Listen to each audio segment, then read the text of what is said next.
Good morning, everybody. Lee Brower here, and welcome to this week's edition of Meaningful Monday. I am grateful to be here. I am glad to be here. For all of you mothers out there, happy Mother's Day. Yesterday was Mother's Day. And Kelsey gave Lori, her mom, this card that said, Mom's, the original Google. Now, I love that because that really kind of describes what our moms are like. You know, you guys know this. You'll be sitting there at home. Your kids come through the door and you expect them to say, hi, Dad, how are you? How's it going? No. What do they say? Where's Mom? First words, where's Mom? And then they go off, proceed to her to get all of the answers. Well, and all of the love and all the nourishment, let's face it. That's what moms do. And they provide such stability in the world. And behind every great man, there's a great mom, a great woman.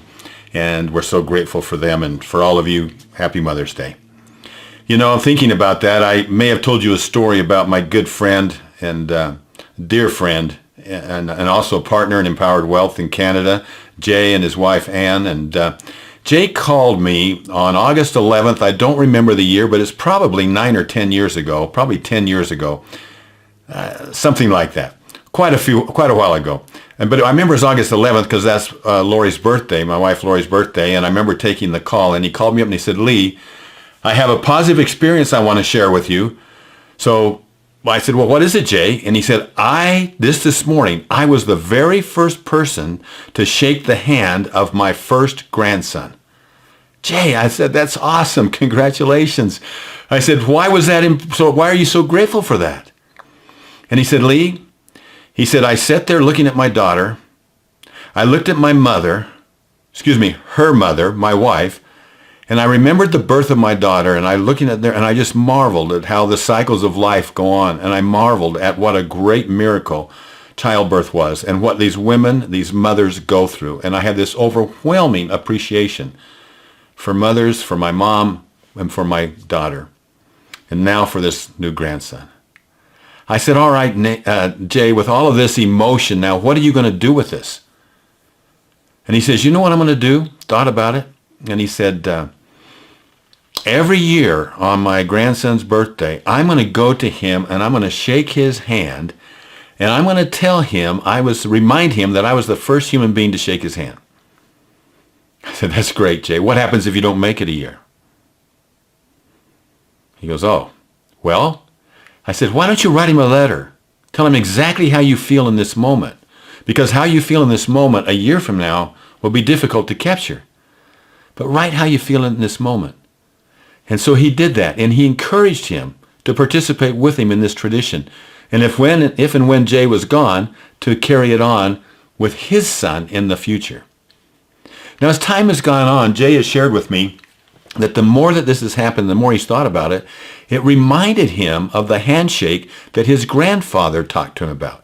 Because when anybody important came into town, Jay's grandpa would take little Jay and they would go to meet him. And when Jay would shake the hand, he would always make sure that Jay went up and shook the hand. He would say, Jay, now you're just one handshake away from greatness. And Jay had not that he'd forgotten about it, but he hadn't put the two together. In fact, he told me about Joe Louis, the great boxer, how he had the opportunity to shake his hand and other famous people. Well, so now, as Jay's thought about that, and he thought back about that original moment, whose hand was he one handshake of greatness was he one handshake away when he shook his grandson's hand? And he realized that first handshake, he was only one handshake away from whom? From God. Now, I'm excited to tell you that by the time you're watching this, I hope to be only one handshake away from God. Our daughter Natalie is due for a cesarean section at 7:30 this morning. And I hope to be there shortly after and to be there so that I can stick my hand in the incubator and NQ and be able to shake that little Sloan. Dixon and Natalie have named her. Her name is going to be Sloan, which we found out means warrior. So I hope to be able to stick my hand in there and only be one handshake away from God. Now, we're so excited, and so many of you have said, since you've heard about Sloan and you've heard about spina bifida and what she's going to be going through, you've sent us notes and you've let us know that your prayers, we're just so thankful to all of you. We're so thankful for the prayers that you offer up. But let me tell you, because of your prayers and because of our faith, I know beyond a shadow of a doubt that the day will come that no matter what happens, that as a family, each one of us will look back at this day and little Sloan in her life, and we'll say, with absolutely convincingly say, we wouldn't have had it any other way. She's already blessed us.